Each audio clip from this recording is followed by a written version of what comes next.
Yo, this is the Open Book Business Show where small and medium scale African business owners take us on their journey, take us through their struggles, their gains, their wins, their losses, and also we get to unpack what the future holds for them. If you're a small business owner in Africa and you're aspiring to be big, you're aspiring to go up there, you don't want to miss this show. I'll see you inside.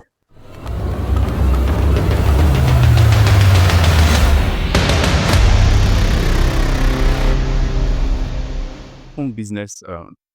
This is the Open Book Business Show, and we have our first guest. And for our first edition, this is going to be exciting because our guest here is she's going to do the introduction. So let's go. Mrs. Chinenye, uh, are you a born entrepreneur? Like, were you born an entrepreneur, or you learned business and entrepreneurship? Is anybody born an entrepreneur? I don't think so. It's something you learn. Though, right from when I was a child, I've always been interested in business. My parents were teachers, but back then, teachers, government school teachers, they don't pay them a lot of money. So they were always doing side hustles. Then my dad was in Enugu, while my mom was in Anambra. So anytime my dad is coming to visit us, he will bring the things we know Enugu states with, like abono, honey, and all this kind of stuff. And he'll bring it for my mom to sell. So I'm always excited, like when people are coming to buy those things. So I've always been excited about selling. And finally, when my dad stopped working and became a publisher, the first bookshop he opened it when I just finished secondary school, like that very month. So I worked there till I got admission and entered the university. So I'll say maybe I was born an entrepreneur, but I don't think anybody was born an entrepreneur. It depends on your interest and the things you love. Okay. Okay. I had to ask that question. The reason is because there has been that debate. Some people believe that I was born an entrepreneur. That's why I know how to do business so well. And, some people will tell you that I learned business. I learned it from my environment from here. So that was why I asked that question as the first one. So it's just to clear a belief system, that's been out there. Yeah. And if someone should walk up to you, like for the first time, and ask you, what do you do? This person, you don't know this person from anywhere for the first time, and then they ask you what to do. How would you exactly respond to them? Normally, I'll just say I sell gadgets, but if there is an opportunity to give more context, I'll now go ahead to say that I provide technology products for Nigerians who are interested in tech. I don't know. Maybe I've not really thought about it. I've not really planned it out very well. But the simplest answer is that I sell gadgets. That's what I usually say. I sell gadgets. Okay. And if the person would want to ask Christian, like, what kind of gadgets, how can your gadgets serve me? Like, how can it be useful to me?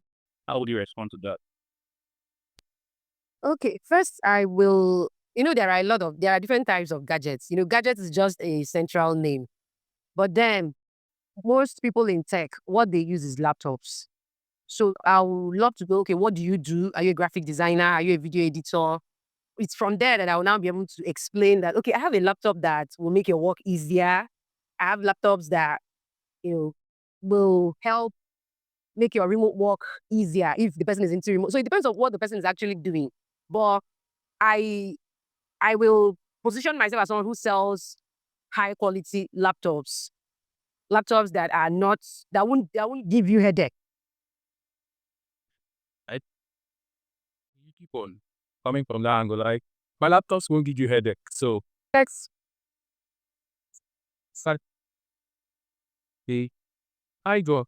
You s- or stick to that one. My laptop doesn't give you headache. You stick to that one. Like your slogan. Okay.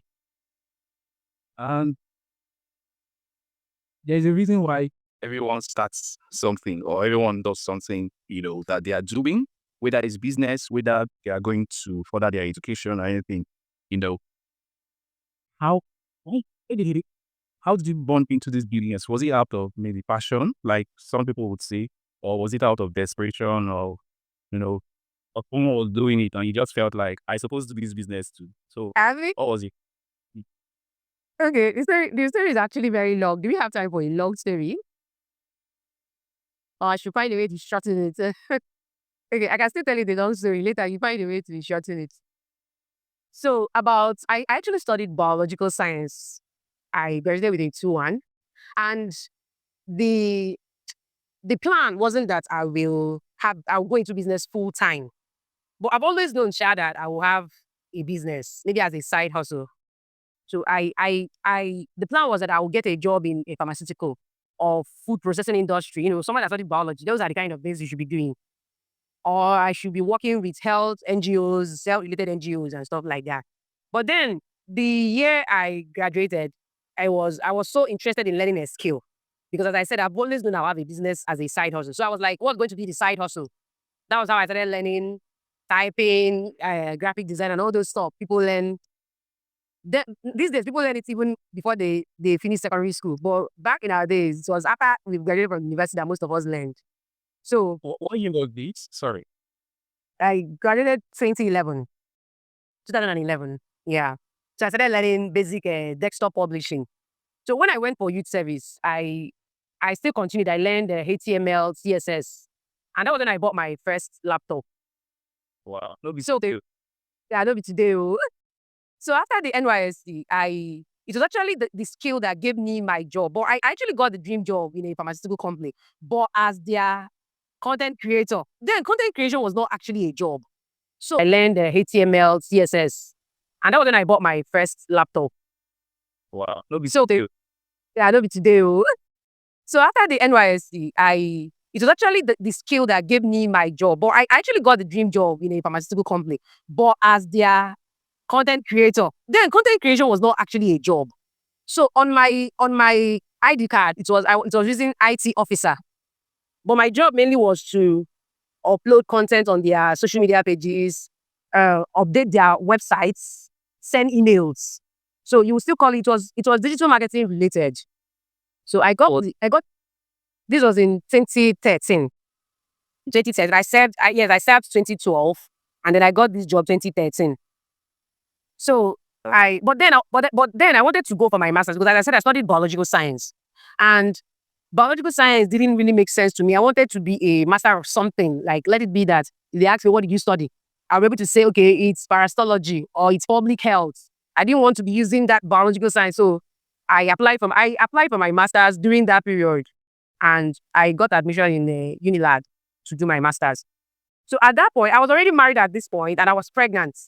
So there was no way I could keep the job and the baby and still be doing master's at the same time. So I had to leave the job and went for the master's program. Master's was just a year. So the with somebody no, I left the job. I left the job when I started the master's. Oh. Yes. So after the master's now, that was when I now started job hunting. And that was when I realized that getting a job wasn't easy. That was when I realized I actually made the wrong decision by leaving my job for school.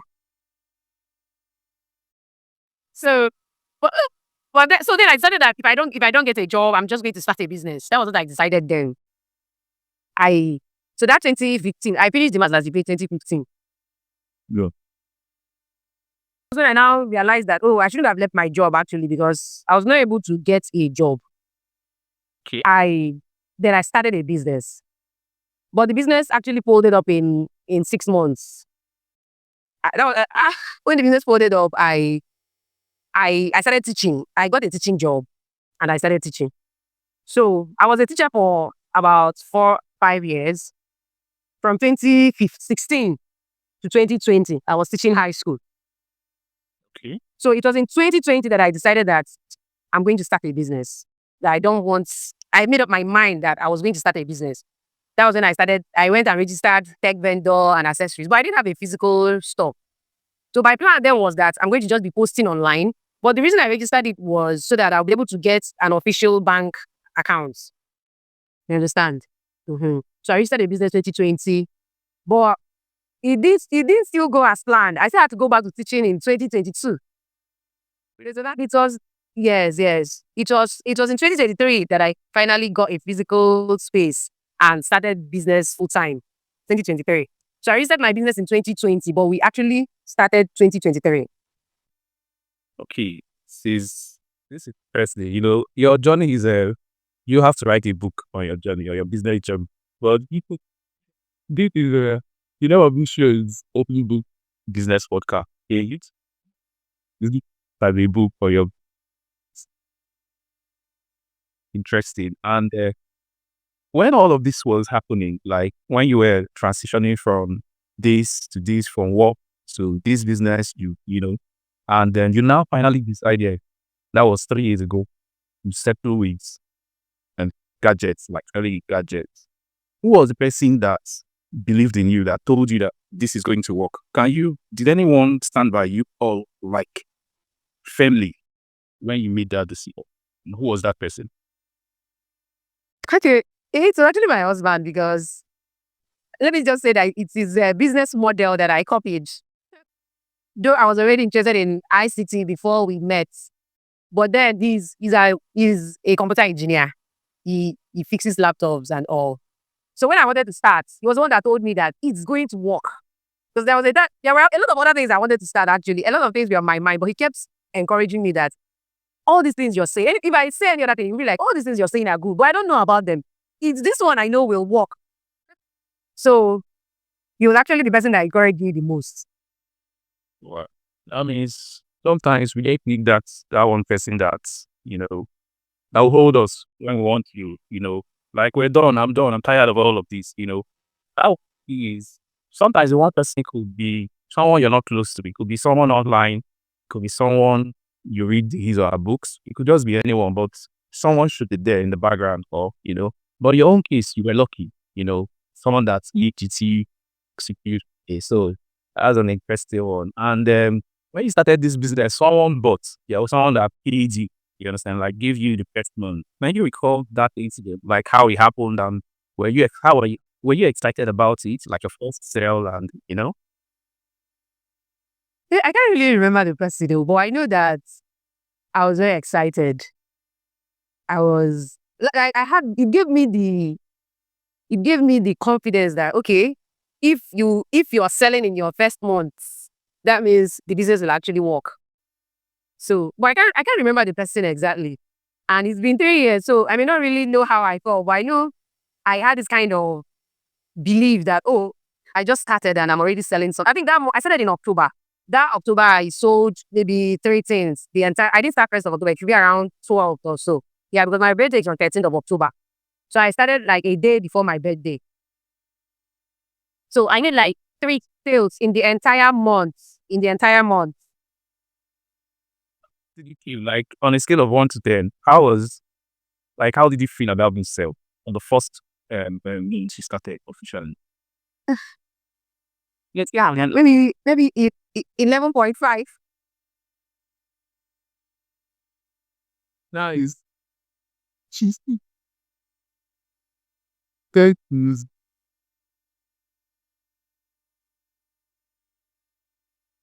Yes. Okay, we're going to get more practical, about the business, the business in itself. The first question I would want to ask you about the business is, like how you make up, you know, let's say you have, a 12-year-old nephew or a 12-year-old niece that comes to you and says, Auntie Chinenye, like, how do you make profit from this business? If I go up, I want to give you kind of this, you know, how would you tell that your nephew that is 12 years old, I'm not talking about an adult, that this is how you make profit in this business? Okay, it's actually very simple. Find something that people want to buy, then sell it at a higher price. That's how you make profit in business. Sure. Generally speaking, that's how, right? This is your business. So let's say you buy a laptop. You buy a laptop, market price, you give random numbers. You're not giving specifics because man, that could be your business secret. So let's say you buy a laptop for 100K and you sell it for 115,000. You keep 15,000 as your profit, right? And as 100,000 is your capital. then that's 15,000 might not be your entire profit.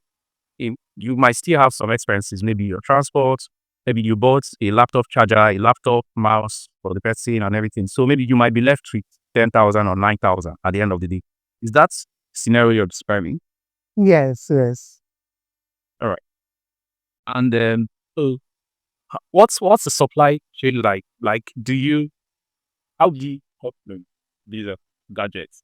What's the process? Okay, mainly I sell foreign used laptops. So there are people in Nigeria who get it in container loads. There are warehouses. So we go there and we buy from them. It's not everybody cannot go to the warehouse because you don't know about laptops. Okay, there are people that actually know about laptops, but they may not want to travel all the way. And there are people who don't even know much about laptops. So they want to buy from someone they know, someone within who they can always go back to if there is an issue. So it's more like being a middleman now between the people within and the importers who gets the container loads in. I don't know if what I'm saying is clear. Okay. So we go to the warehouses, we source good ones, the ones that we trust from there, and then we bring it in, clean it up. But they are all foreign used. So it's not really, it's not, there are no new ones and there are no Nigerian used ones inside of it. Okay. So anybody that is buying it knows it's a used laptop that came in from outside the country. Okay. So when these laptops come in, when you buy from these suppliers, then you repackage it and then add your profit and sell. That's like it's like the simplest way, right? Yes. Yes. And we actually like there are a lot of processes aside the repackaging. You don't really need a carton or it doesn't come in cartons. Because if you start repackaging, then it becomes refurbished. Like there's something we call refurbished in Nigeria, where people just they assemble parts, then they get a brand new carton and still present it as this is a brand new laptop. That's refurbished. But these UK, US used laptops, we don't put them in cartons. They are foreign used laptops. So, but what we do is there is a lot of cleaning and checking. Sometimes the hard drive came with. Like now, most users want a laptop that has solid state drive, not the old HDD, not the old hard drive. So most of them will still come with that hard drive. So what we do is we change it. We change the hard drive to a more recent solid state drive. If the RAM is low, upgrade the RAM, and then clean it because the way it comes, if you see it in that way, as you won't want to buy it. It may look gusty, look dirty, and all. Yes, so we clean it and it looks presentable. And then install the Windows because most of them don't come with Windows. So it's here in Nigeria that we install the Windows. I mean, you do a whole lot of work before. Yeah, no, so not. Yes, yes. Saying this so that people would know what really happens behind the scenes. Someone could see you could say, okay, I make this amount in a month, I make this amount in a year. And they just feel to rush into the laptop business and get it running, make big money, buy house in Banana Island, all make crazy there. And this is what. And here is the reasons I stop it. So that people tell us what really happens behind. You understand? There's a whole lot of false images that is being put out there. I make this amount of money in a year. I make $10 billion. And then we don't hear how that happens. The behind the scenes. You understand? Just take Exactly. And normally these days, they make business look very glamorous. Like people will be telling you that if you're working for someone, it means you know how much is coming to you every month. And that is not a good thing. But without knowing that business is actually unpredictable, you don't know how much is coming to you. It could be less, it could be more. There are months you don't make any sales, you will not make any money. And there are the pays you spend, your office space, the landlord will come and increase your rents after you just paid for 1 year. There are a lot of taxes. There are a lot of taxes. There are a lot of government agencies that will come around to charge you for one land use, this, that, a lot of things. So business is not actually as glamorous as people make it look. I was telling my neighbor one time that he was saying that, oh, that don't I know my life is better. Like, I said, do you think if I see a job that will pay me one big money, I will not leave this place and run away?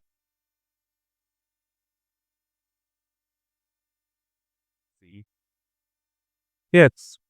So taking us through your process, we made it so great. but there is a whole lot that goes into, making it presentable for people. Just like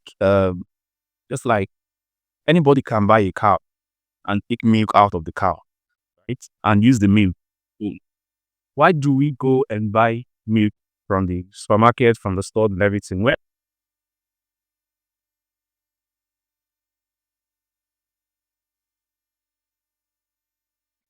we don't do that.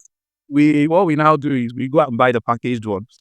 That's the stress you take away from the person that is supposed to go to the warehouse and buy and clean up and install and remove this and add this. You take away that stress, and that stress you're taking away is your business.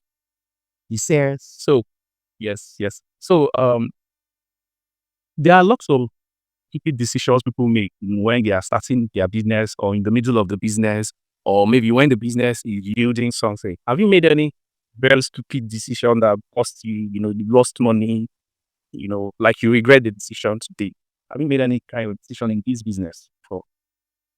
Eh, I got scammed once. Someone came, bought a laptop, transferred money. Yeah, she came and bought a laptop. Then she sent me money. But those kind of transfers that people do and just show you their phones like this. I didn't actually get the alert, but she was in a hurry. And I think she used is it feminine power on me or what? Because if it was a guy, I would have looked at it in a suspicious manner that, look, please send me the alert. Send me the receipts. Let me see. Or wait until I get the alert. Yeah, but that time bank was having issues. They were doing all these upgrades. So she capitalized on that. She was like, oh, maybe it's this bank network stuff. That's why you've not seen the money. She actually gave me her number. I chatted her on WhatsApp. She replied me and then she left. But immediately she left, I don't know, my spirit just told me that you've been scammed though.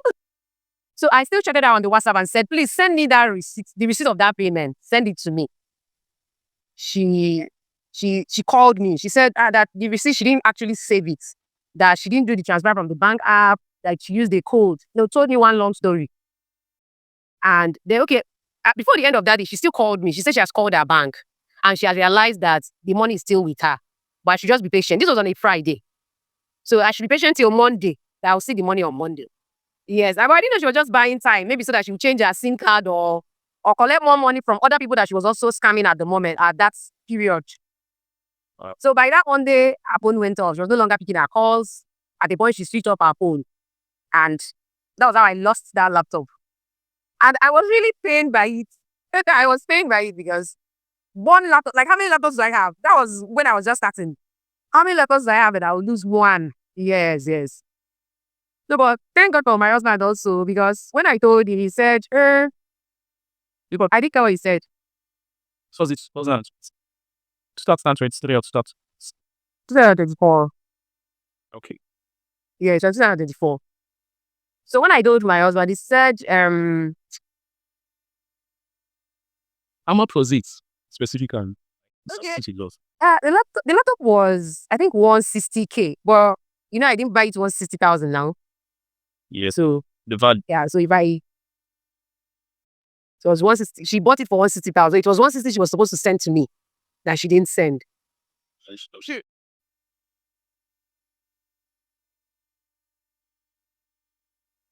I was just like, is this how you're going to be thinking? Because, okay, a lot of this happened that period actually. My phone was stolen. Someone came and picked my phone. No, it was not the same day, but it was the same period. So the same period. Yeah, some guys that came to buy stuff. As they were leaving, they left with my phone. Wow. So I was already like thinking about rethinking the whole thing that, are you sure I'm cut out for this kind of thing? Are you sure I can do this? So, but my husband was, he was encouraging. He said, one thing he said that I didn't forget was, I said that these are lessons that I have to learn before I become established. That I'm coming from a safe place, teaching and school is a safe environment. So that but I have to understand that I'm now in the wilderness with the wolves and the. Yeah, exactly. So that this is a training ground, and these things that happened to me won't happen again. And that was actually the truth, because it was not up to a year. Someone came with the exact same format that lady used to scam me. But because I've experienced that same thing before, I didn't fall a victim. And this time around, it would have been more because this guy bought something worth of 300 and something thousand. And he did the exact same thing. So if not that I've experienced it, I would have lost a much more bigger money. And anyone listening to this show would definitely pick a lesson because these things still happen. It happens to you in 2024. As we're speaking, it's happening to someone now. You understand? So people could pick lessons because we really don't know. They don't write genuineness. They don't write like, oh, this person is genuine. They write it on their forehead. We just need to be, to put more measure in dealing with people. Even if people Exactly. side us, then still they scam us, talk less of, without stranger. And sorry about that. It's going to be part, the cure, right? You are right. So we're good, right? So for this business, did you obtain a loan when you were starting out, or it came from your pocket or family member, or like you started with something? It could be money, it could be So where did that money come from? If you're free to say that, you're open to say that. Okay, yeah. I was working and I was saving. So my savings and then family members, every member of my family actually contributed. My husband, my mom, my dad, my sister, even my mother-in-law. So everybody really, when they heard I was starting a business, they were like, oh, okay, send your account number, let's send you something. And my mom too, she was already tired of hearing, oh, I got this job, oh, I'm not doing it again. So she was like, now that you're sure of what you want to do, send your account number, let me send you something. See, they were right for you to doc you that I'm ready to do business. Yes, that was just everybody in my family contributed. And interestingly, on the flip side, there are people that their family, they don't want them to do business. They just want people to work, go to school, get a job. When you talk about business, you think you're mentally ill. Like, why could you talk about business?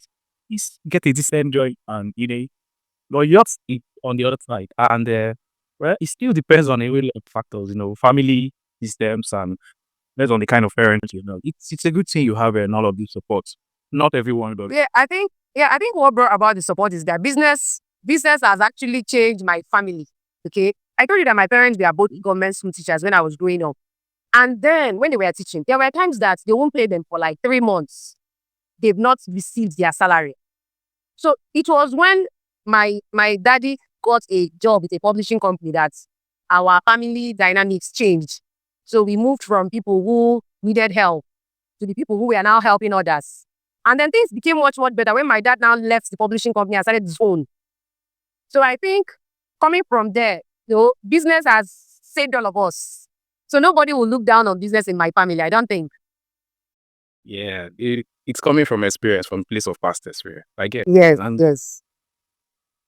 in this business, you sell on credits. Like this, someone could come to you, maybe someone you're close to, maybe family member, say, can you give me a laptop? I'm going to pay in 6 months or 1 year. Do you run that kind of system, or you must be cash at hand? You know that to run that kind of system, you really need a lot of money because while that person is with your product, you don't have the money to buy another one. So it should be that you have a lot of products in stock for you to be able to just let one go. There are businesses with giving on credit, but those are people that are tested and trusted. They've bought and they've shown that they will not disappoint. Close people, sure. Yeah. But it's not as if there's a system. I don't have any system that says, oh, you can come and buy the laptop and then be paying small, small. Or you can come and buy and pay in 6 months. I don't have any system like that. I don't. I'm actually looking for people who will give me money they are not using so that I'll buy more products.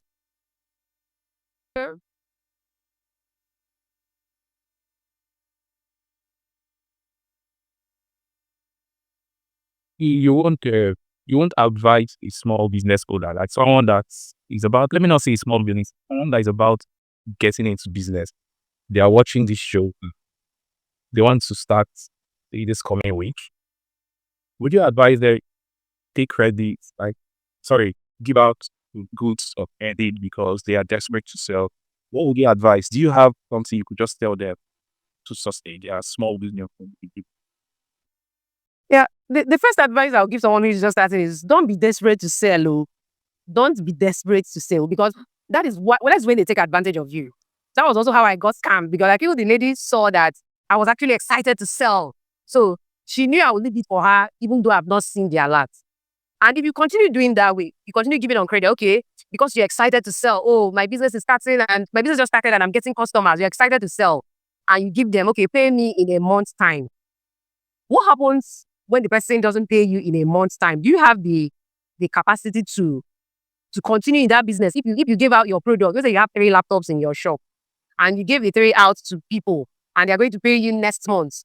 Now next month they come up with stories. This person says, oh, the money I was expecting, they didn't give me. This one says, oh, the money I wanted to use and pay you, I had to use it to rush my child to the hospital. Genuine reasons. Those are things they will give you. Now you don't have the laptop, you don't have the money to buy another one. What are you going to tell people that will come to your store that next month to ask you for laptops? What reasons would you tell them? They're going to see it as someone who is not serious in business. You're the only one that knows that, oh, you're actually serious, but you give out your goods on credit. That's why I said it's only someone who has the lot that can, you need to have a credit capacity. I don't know the business terms for it, but if you don't have a lot, you're not yet there to start giving to others on credit. So the simple message is don't be desperate when starting out. Don't be desperate. Don't. All right. That makes a whole lot of sense. The people that bought your products, like you've gotten feedbacks from people that bought from you, what one outstanding thing you've always seen about you? It could be your customer service, it could be your product, the laptop product, or any of the other gadgets. Is there anything maybe very poor customers have said about that you could recall? A compliment. Yeah, okay. Last month, Biggie's Workspace bought a laptop from us.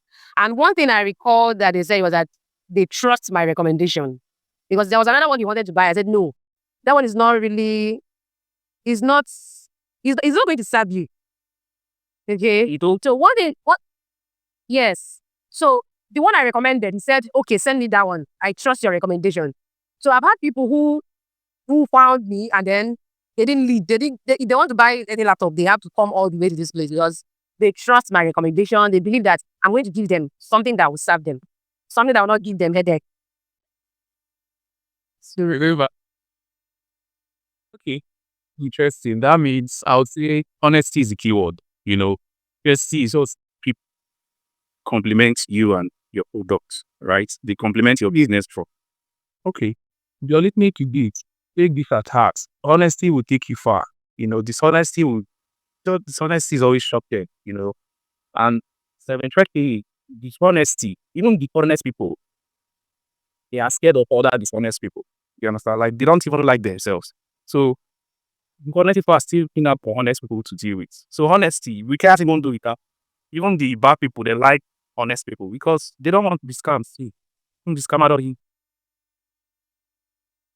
And one other thing honesty does for you is that you have, in business, it's not really easy to get a customer. If you've done network marketing where they say bring 3 people to bring 3 people, you know that to bring 3 people,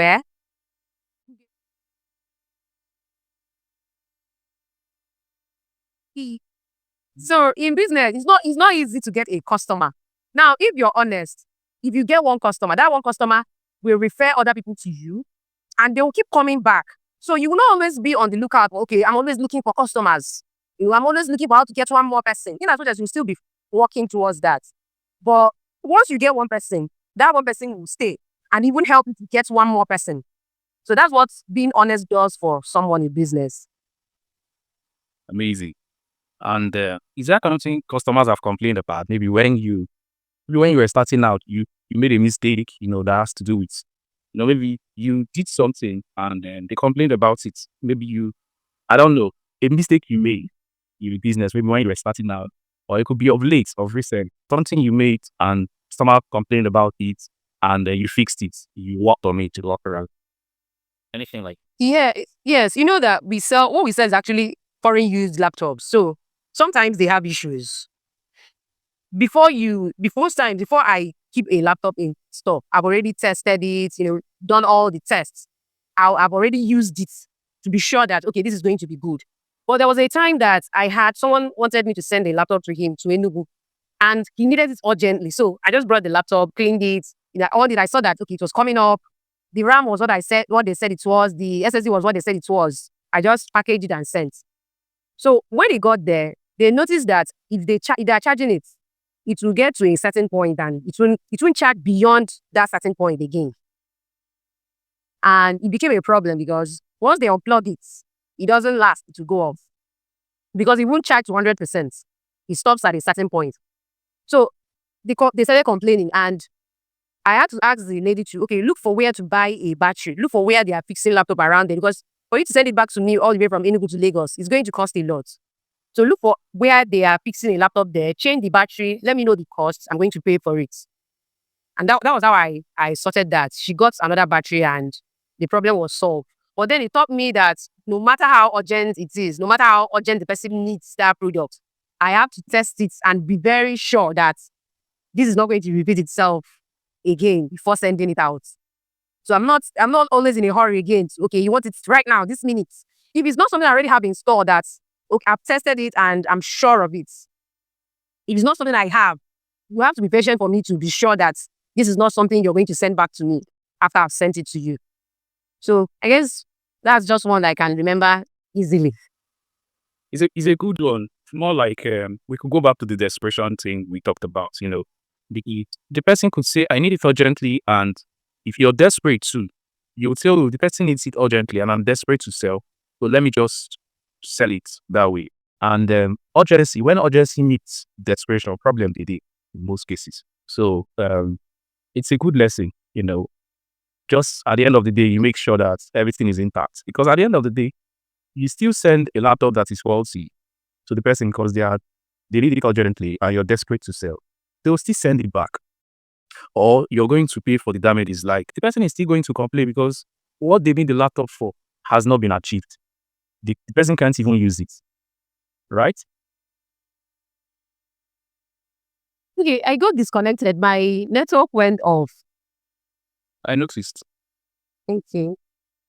So what I was saying basically before it went off was I was talking about someone sent you send the item and it's not immediately because you're desperate to sell. You send it and or maybe the person needed it urgently. When you send it, the aim of the reason why the person needed it will not be achieved because they'll still complain and it delays. Maybe it would have taken you 1 day to put it in order, but it's now taking close to 2 weeks to find an opportunity. So it still doesn't make sense that everyone is desperate and you am not desperate. These popular quotes, that they say customers are always right. Do you believe that? He believe that, but I don't really believe that. Like, I know that is yes and no. The answer is yes and no. Yes. Fitting in the middle. I'm sitting in the middle. Okay. Yep. Plain. So it could be a one-line, online response. Like, okay, this is why you think. Okay, the customers are not always right, but you just have to treat them as if they are always right. I think that does it. There are times they are very wrong. Okay, that does it. It's not always right, but treat them as if they are always. I think that that's okay. Do you currently have a staff that works for you, or everything is being done by you from scratch, everything? I'm the procurement manager, the customer care, digital marketer, the sales rep, and everything you want to think of. But very soon, anyway, I believe I'm going to have someone working with me. We are not yet 3, actually. By October, will be 3 years. So after that, think about getting someone adding to our, this we is actually new. It's you, yeah. It's So yeah. as well. We And if someone wants to maybe become an intern for you, maybe a volunteer also, maybe can they reach out to you? Not a paid, maybe paid employee. Someone who can help you with maybe social media, this, that, intern. Would you accept? Will you be open to that? Yeah, yes, of course. I used to have a digital marketer, though I was one who trained her. And then she was there for a while before she went back to school. So anyone who is interested in all of digital marketing, content creation, marketing, traditional marketing kind of stuff, they are free to come. There are people who also want to learn in computer stuff, but I don't think I have the space for that one now I'll because see. it's a lot. Okay. That makes a whole lot of sense. So if you're listening to this, if you want to be an intern, it might not be physical internship. It could be online, maybe where you have Where a couple of digital marketing stuff that she's supposed to do. We're going to drop a contact to reach out to her. And then, is there anything that's changed about you mentally since you started this business? Like, just know within you that you used to believe it, but you stopped believing it, or you used to behave like this towards entrepreneurship, or you saw entrepreneurship like this, but that belief has changed, mentally. Is there anything like that? I'm trying to think of something, but there definitely has to be, but I can't remember any now. Maybe the belief that once I start this business, I'll know that I've made it in life. That belief has changed because I've still not made it, my brother. You compared to October 2024, you made it. I've grown, but I've not made it though. Yeah. There, Find me. but I've also seen that I can do this. There are some things you'll be doubting yourself that am I really cut out for this? Can I do this? I've seen that I can do it. Maybe because I don't have any options because I can't imagine telling my parents that I'm going back to go and teach or something like that. So I've seen that this is the last bus stop. I'm not going anywhere and I can do this. So that thought of can I do it? Am I really cut out for it? That one has changed. Yes. Okay, that's one of the things that have changed mentally about you. See, Yeah. from that time, it's a good one. It's a good one. Do you sell? What are the ways you've been getting customers, like both online and offline? Like, would you list a couple of them? How do you sell? How do you How do I get customers, right? Yes, offline or online? Um, People who know me, like people that I used to know. No, let me not use I used to know. People that were already in my life before I started the business. At least they all know now that I sell laptops, and I've gotten some customers from people who were in my life before I started the business. My former colleagues, almost in all the schools I've taught, I have someone there who has bought a laptop from me. And someone who used to be my colleague who has got a laptop from me. Then their friends, they buy from you and they tell their friends. And then online too, people have come to buy from me from a post they saw on my Facebook, TikTok, or Instagram.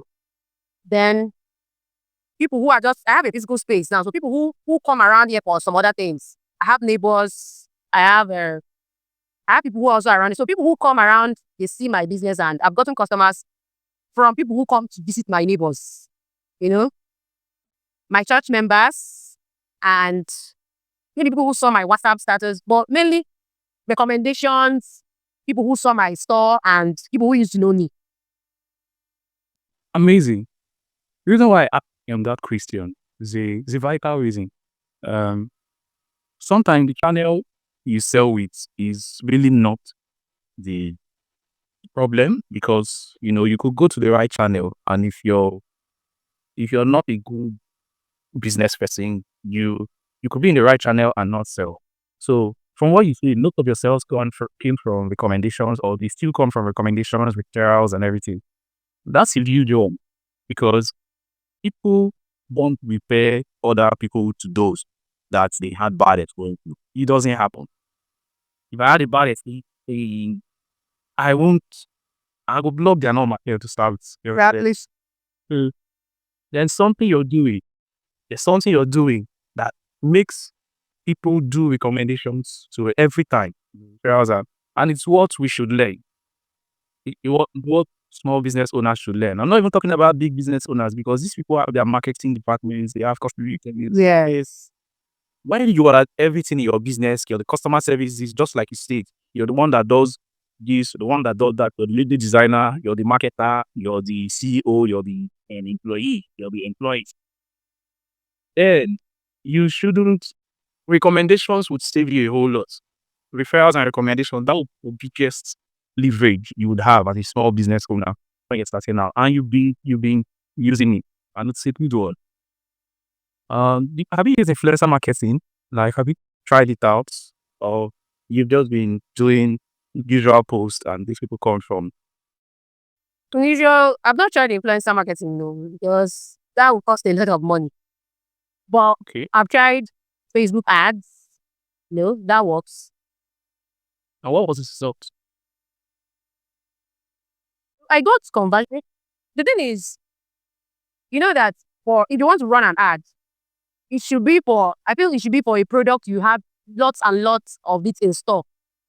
But when it comes to foreign used laptop, you may have just one piece of this particular one, or just two pieces of this.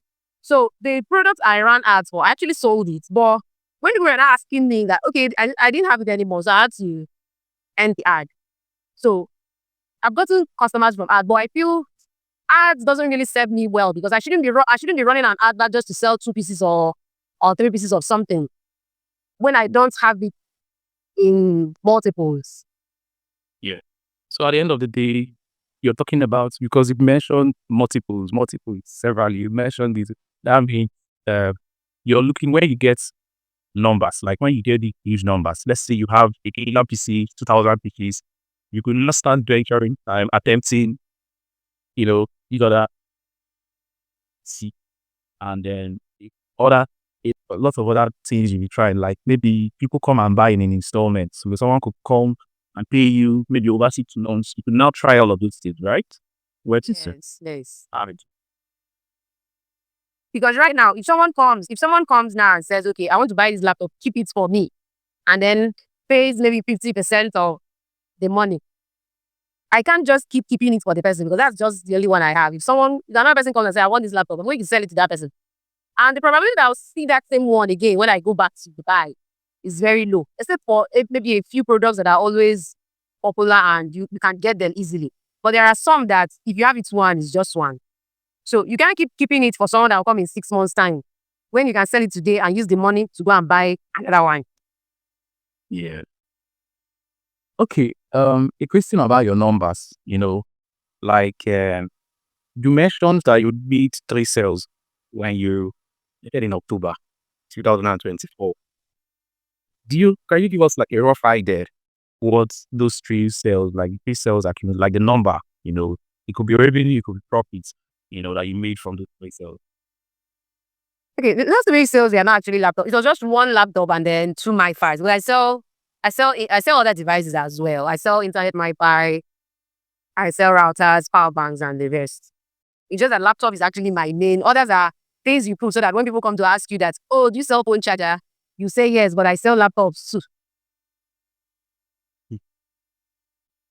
So Yeah, that so I sold one laptop in that October and then two MiFis. So you're asking about the profits, right? yeah, profits. Profit I made. Mm, I'm not really setting a game, but the laptop I sold was actually worth 45,000 naira. Like not the cost, the sales price. So it was a mini laptop. It was a laptop of 45,000. Then in 2023, when laptop was still not that expensive. So inside that 45,000, maybe my profit was 15,000. And then I sold my Fi. Then my Fi was 10,000. So probably to 2,000 profits. So let's say everything, Sha. Let's say 20K the entire month. Profit. Profits were that was like Yeah. first, and now how you make now, you don't need to give any specific number. Like a rough, it could be like you could say 6 figures, 5 figures, or 10 figures. You understand? You just give that range. What number do you make now? Uh, we've not, that's why I said that we've not made it though. Period. So maybe that month I sold one laptop. Maybe now I now sell 2 laptops, 3 laptops in a month. But we've not gone far. We are still within the numbers. Okay. So let's say times 3 of what it used to be, but we've not gone far. So okay, let's say in a year you do 6 figures, right? Or 7 figures. Yeah, I don't really know. 6 figures is a million, right? No, 6 figures is Is it still like well, in hundreds of thousands? okay. Let's 100,000. Let's say million and hundreds. So in a year, imagine like in a whole year, your net profit is going to be in millions, right? Or not yet? Not yet, but maybe close, but not yet. We've not reached. We are not there. You keep small.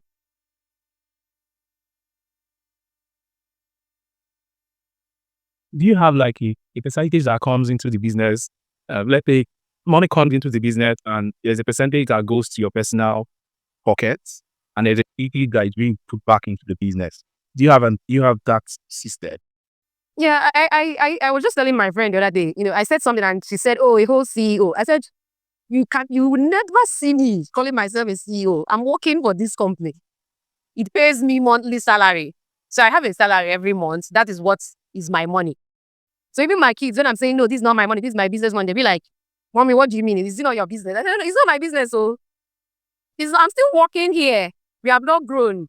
So yeah, the business pays me monthly and the rest of the money goes back into the business, which is still not enough. All the percentage like this percentage salary, this percentage back to the business. Do I actually pay myself a fixed amount? And the funny thing is I've not actually taken time to know what percentage it is. Well, if it's divided. One is bigger than the other, right? Yeah, because we are not making a lot of money yet. Let me say my salary could be 60%, while 40% goes back into the business. Yes. So now number you're looking for. And then have you attempted using artificial intelligence? AI is everywhere. AI, if you do you use AI in your business yet? Yeah, we use AI content to generate content ideas. And at the time I tried video generations and we use AI for graphic design, but all those things are just things that I still do to create to build an online presence for the business. So it's not that AI has not made us money. Okay. But it has helped some part of your business, like Yes, that made a lot of things easier. Example, the content creation has made it easier. So I don't have to keep cracking my head over how to design. Before, you want to do a simple graphics design, it will take maybe a whole day. But now it's something I can do in just maybe 2 minutes. I have the graphics I want. There was a time I used to pay someone sometimes to design. Maybe if I want to do something professional, I'll pay someone to do it. But I don't do that anymore. okay. So AI has saved you money. It's not as if it has lost you money, right? Yes. Small business owners should look out for AI. They should take it serious, right? Yes. Okay. A couple of people who are watching or who would watch this show, you might want to make a decision to buy a laptop. It could be from you, it could be from someone else, but they would definitely have a laptop, or some of them would want to buy a laptop. There's one simple tip you could give them when they are buying a laptop. I'm using a laptop now because it's like your forefront goals. There's a simple tip you just tell them to look out for when they are making that decision. What would it be? Sincerely, honest tip. I think I've already mentioned it before. You should know what you want to do with the laptop. Okay? You buy a laptop based on what you want to do with it. So if I just need a laptop that I want to use in the office to reply messages, record my sales. I don't need to start looking at one big configuration. Start asking whether it has a dedicated graphics, whether it's a 512 SSD and stuff like that. So based on what I need, based on what you need, get a laptop that is suitable for your needs. I think that's basically it. Because a lot of people, they They want to buy a very cheap laptop, but they want it to have very high configurations. So in that case, what will happen is that the seller will look for something that is not that good. For people that want to sell by all means, you're insisting that you have 250,000 and the laptop you want to buy must be 16 gig RAM, 512 SSD. They will just find one laptop that doesn't have battery and give you. Like there's always a way. I've checked even online. Prices of laptops are always within the same range. The prices. So if somebody is giving you something cheaper, there's a reason why it's cheaper. Either it's coming without a charger, or the battery, you're still going to buy battery when you finish buying it. Or the hard drive is not good, or it's coming without anything inside. So there's something that will make it cheaper. That cheaper one you want to buy, there's something that is making it cheaper. So the best thing is to buy something that you have the money for and will serve you for whatever it is you want to do. So later on, the person can now upgrade. There are pictures that are upgradable apart from the processor. Every other thing can be upgraded. So if somebody needs like what you're doing, you really need a Core i5 or Core i7. You can buy it with 4 gig RAM, maybe 128 gig SSD. Then later on, when you now have the money, you can upgrade the RAM to whatever thing you want, as long as it's upgradable. So I think that's the major thing. Nutshell, you should get a device, a laptop that equates what you need it for. Like, respected. And if someone wants to have this business and they need your consultation, you need to consult with you to start this business from scratch. Are you open to that? I've not really thought about it. Well, I would say yes. Yes to every opportunity. Yes. But the person will be ready to pay a lot of money. The person will pay, early, because businesses are not run with wishes. They are not being lodged with hope and wishes. They are lodged with money. And Yes. are you open to resellers, like people that will help with the post? These people go to their social media platforms or WhatsApp, they post your products, and then when the order comes in, they take the orders on their behalf and give them information. Are you open to that kind of structure? Yes. It's called dropshipping now. Yeah.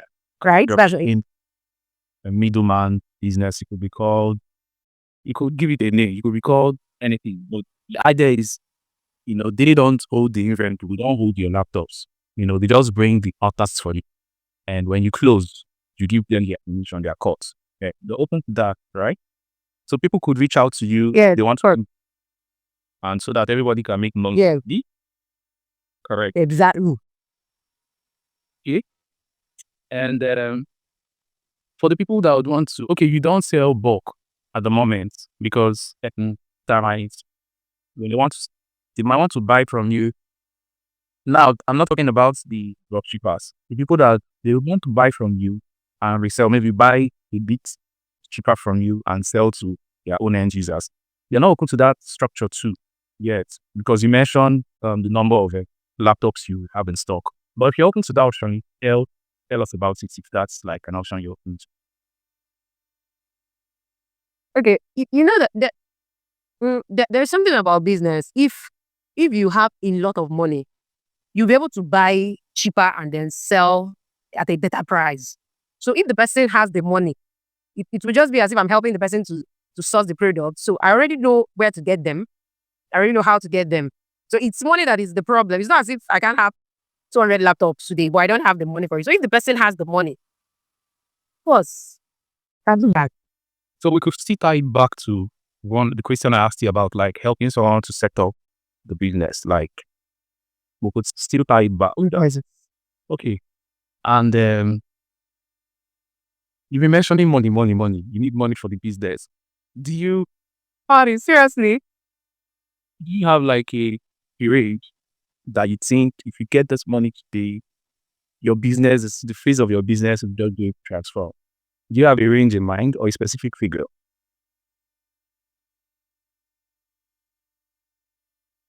If I get 10 million now, my business will change.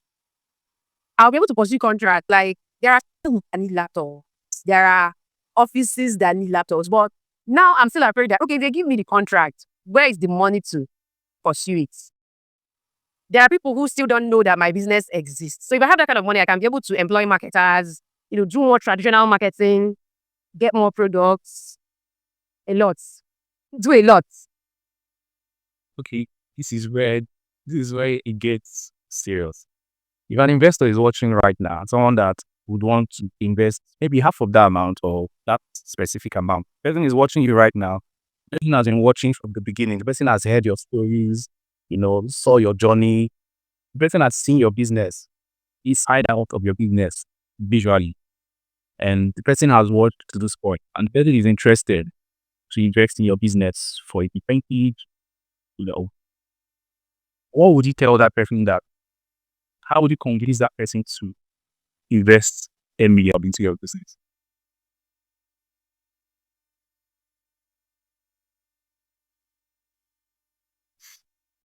First of all, Tech Vendor is not just a gadget store. We are growing and we're going to become a brand that people think of when they think about getting quality gadgets that will serve them for work, for business, and even for their studies. So investing into Tech Vendor and making it possible for us to reach our dream, to reach the height, to get to the height where we want to get to, is not going to be it's not going to there won't be losses because we've been doing the business for the past 3 years and we've not incurred losses. So I feel I don't know, am I pitching to the investor already or I'm still talking? Okay. So the investor is not going to regret it because you're going to make profit from investing and you're going to be part of the people who pushed Tech Vendor from being just a gadget store into a brand that meets the needs of millions of Nigerians. Okay. Specifically, can you mention 2 things you're going to achieve with that money? I don't want to say a lot of, just 2 or 3. That you know that if you get this money, you put it here, you see this result. Specifically. Okay, I think number one is increase my inventory. I believe that I've mentioned it before that if you're buying for any product, if you're buying at a larger quantity, you're going to get at a lower price. So it's going to make my price is better too. I'm going to sell at a better price. So maybe something I would have bought one, if it's a laptop that I would have bought one for 100,000 and sold it at 110,000. Maybe this time around I'll be able to get it at 95,000 and then sell it at 100,000 because I won't also be looking at adding so much money on it because I know I have a lot of it and I need to sell it off. So number one is that I'll increase my inventory, and that means I'm getting at a better price and I'll be selling at a better price. Then the second thing is that I'm going to do more marketing, more publicity, create more. Yes, marketing. Okay. So if you're an investor and you're listening to Mrs. Chinenye, first of all, Mrs. Chinenye she's a hardworking woman and she has got it to this point and she needs to scale. So you're listening to her and you want to invest, then the core part of her business that is looking to improve will be her inventory. She needs more stock. And the next thing is marketing. Push out the brand. So these are like her 4 angles that she would want you to commit and to she's putting that money into. Other things would be okay. These are like forefront. And I think that's basically what small business needs, more inventory and marketing to sell the same inventory coming. So those 2 are top. And we're coming to the end of the issue. Yeah, so Christian, I will ask this is only rapid fire quizzes, more like this versus this. You just pick one answer. This versus more like a fun question, but still related with business. So I would ask 3 of it. Just quick 1 second or 2, 3 seconds answer, and we're going to get done. Almost done with the show. First question. Yeah, would you rather do your best friend a discount and lose money, or you charge them full price and risk the friendship? Why would I like this friendship because I charge them full money? You understand? Yeah, differ. Good. People differ. Someone could say, I told her to give me a laptop for this amount and she couldn't, if if she was my friend, she would have given it to me. I don't know, people differ. You know, so but it happens. I don't have those kind of friends though. I don't have this kind of friends that will end their friendship because I didn't give a discount. But I understand what you're doing with this question. You want to know whether I would choose friendship over profits, friendship over profit, or my business over the friendship. I can give discounts without losing my profits. Seriously. Okay. In place of discount, let's use credit.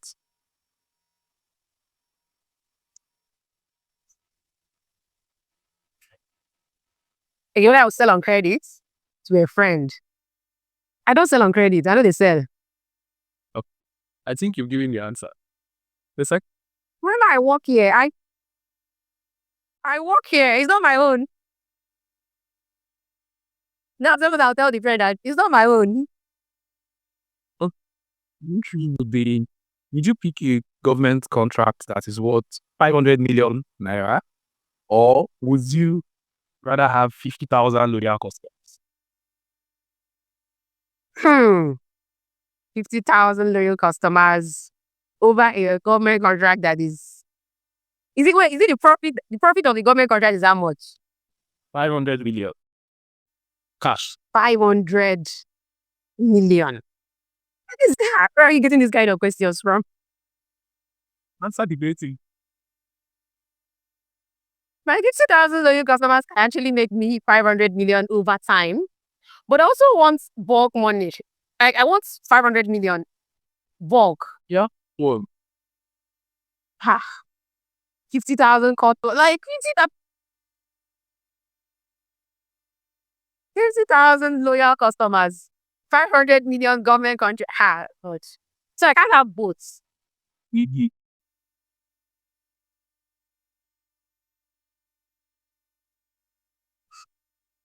that is sticky. Wait. I want to press calculator. Let's say this is my 50,000 customers now. They're going to be making me 50,000 naira profits in a year. How much is that? My calculator could not. No, I'm picking 50,000 customers though, because what I calculate out, the calculator could not calculate it. I'm picking 50,000 customers. 5 customers.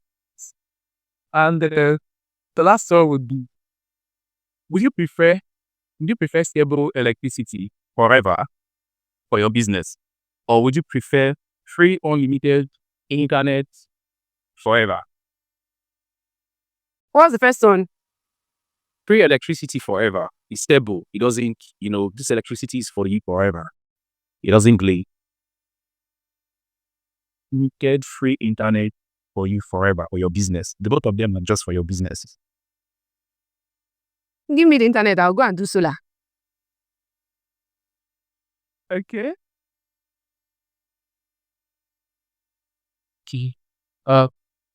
That's for the rapid fire questions. And then the last question, how that would be, is a pattern question. And it would be, what is a belief you had about success? You used to believe that thing so much. You believed it so much, but today, the person you are today, you've now realized that it's a complete lie.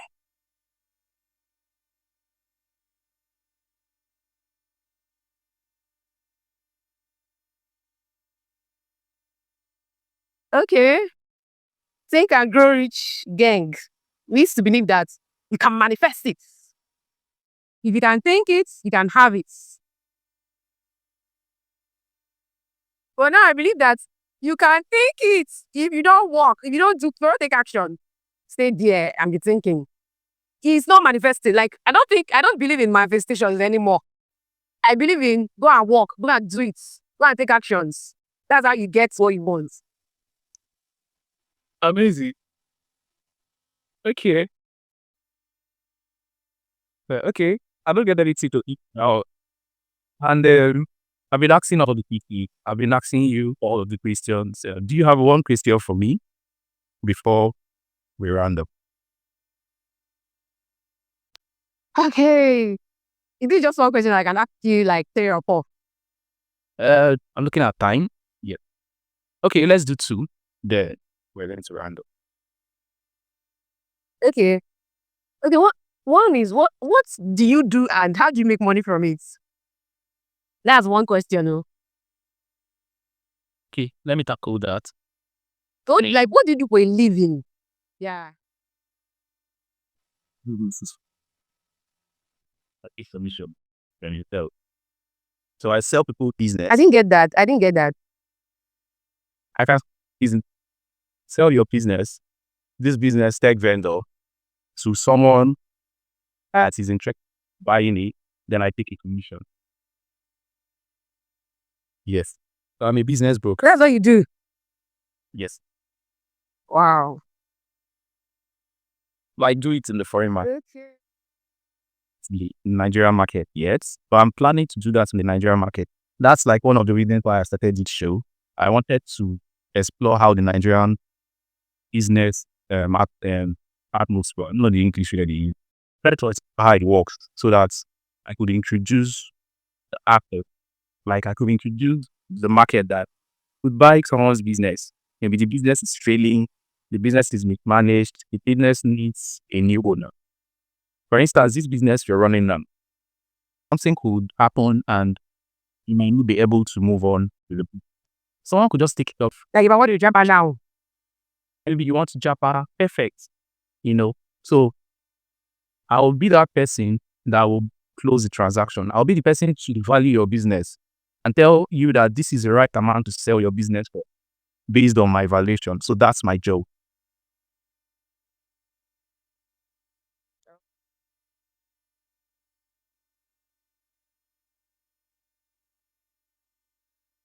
But it's not something that happens often now. Like, something that maybe just once in a year or once in 6 months. Yeah. How do you make money on a daily basis? It happens. No, I have other things I do. I'm talking about what brings me money. Like what brings me. I have other things I do. I have other things I put money into. Talking about my It's also okay. what puts money. Where the money go?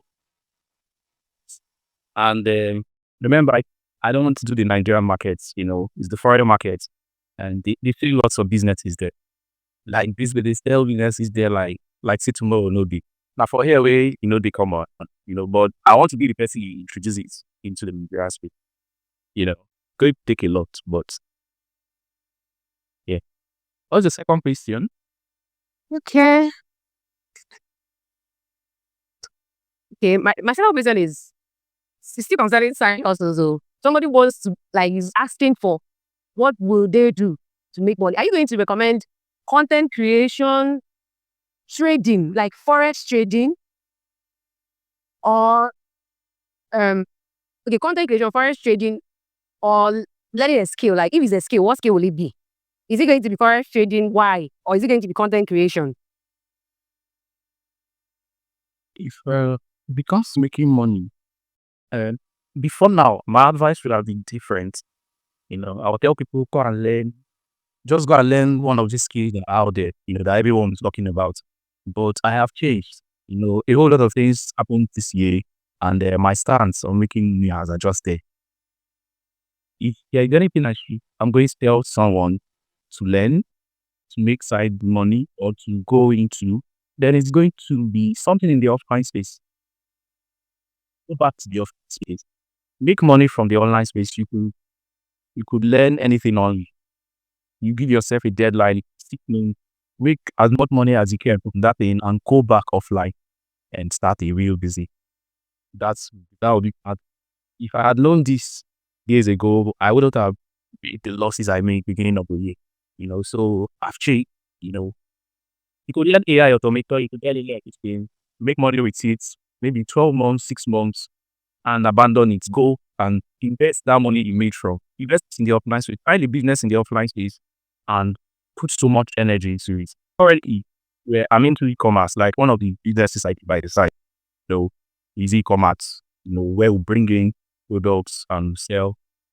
I started it with a friend of mine, and maybe if I had done it 3 years ago or 2 years ago, I would have been better off financially. But everything happens very easy, you know. So the offline space would always be far better and evergreen than the online space. Lots of things happen in the online space and everything crashes. You could be doing something, you could be doing YouTube today, and then YouTube shuts down your account and you're going back to zero. You could be doing AI today and one update will change everything and you go back to zero. It happens to me, it has happened to several people I know. But you see the business you're doing offline, the tech gadget stuff, nothing is taking this business, say, for the next 20, 30 years. The only thing you need to do is just upgrade on the business, expand on it, maybe integrate AI into the business, maybe automation and everything. But the business, the concept of people will buy laptops till say the next 50 years. Even if there's something else that takes the place of a laptop, maybe another gadget. For the fact that you're into the gadget space, you get into that new stuff that took over laptop and keep selling it. But it's not like that in the online space. One policy on one platform, you could do something and you lose everything you use. My advice is find something you love right and do. Forget all of the noise. You could use the noise to the next revenue or cash or capital when you go offline, find something to do. So you go. Don't be mad. All right. Okay, so what you were saying is, let me say it's a revelation, or I'm the one gaining from it, because the amount of side hustles that I've done in this my life. But I think I'm always like, I was focusing all my energy on internet stuff. So all the time I was teaching, my salary was going into a lot of side hustles, but I was not getting any results. I was just losing my money. I lost money in a lot of things. So guess it's what you just said, that online stuff is not as easy as we think. But you see people saying that they've made a lot of money from this thing, this. I was just asking myself, like, why am I not now making this kind of money? It's the online space is a replica of the offline space. Anybody that comes to the online space to tell you that this is a business I do online, that is something they brought from the offline space to the online space and they rebranded it in their own fashion. Someone could come and say, I'm going to teach you how to create websites. I'm going to teach you how to, just like a business, you could hold a class and say, I'll teach you how to start a laptop business. Then people paid in. The way that you did it online, you could now call it an online business. I'm going to teach you how to start a laptop business without capital, or with capital, or with small capital, and the rest of them. That's your own version of an online business. Nothing else. So we just give it a name. All of these things, affiliate marketing.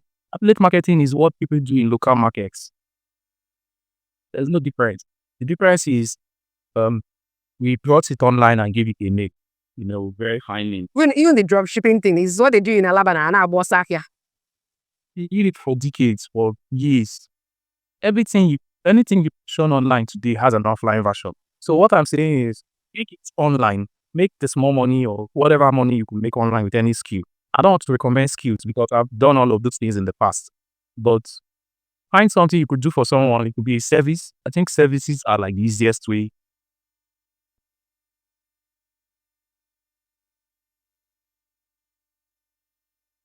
I think it's your own network that went off this time around. Okay, yeah, you're right.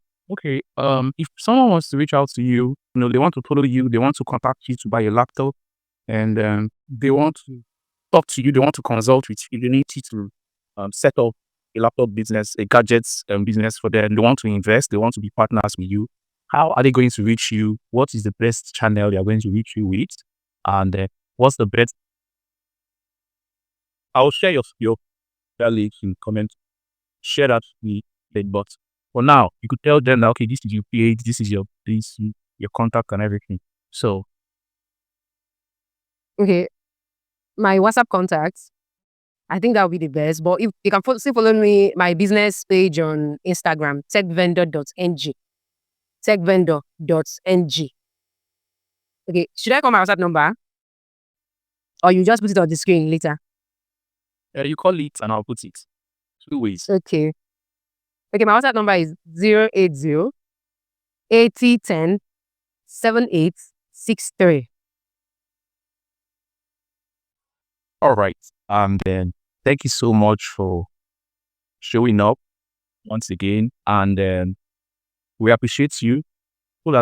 People that need your services, they are going to reach out to you. And I'll drop all the links, your social media platforms, your contact and everything. I'll drop it in the comments and in the description of the spiel. And thank you so much. I wish you success. God bless you. God bless you too. Thank you for inviting me. I really appreciate this. Yo. Thank you so much for watching till the end. And if you want to be featured on this show, just like the last guest, don't fail to fill the form I dropped in the description and in the comments. Also, if you know any business owner who is doing excellently well in the background and should appear on this show, don't fail to send the form to them. They should fill it. I'm going to reach out to them myself. And lastly, if you want to hire me as your business consultant, it's easy. There's a form in the description and in the pinned comment. Click on it, fill the form, and I'll reach out to you so that we can take your business from point A to point Z. See you in the next episode.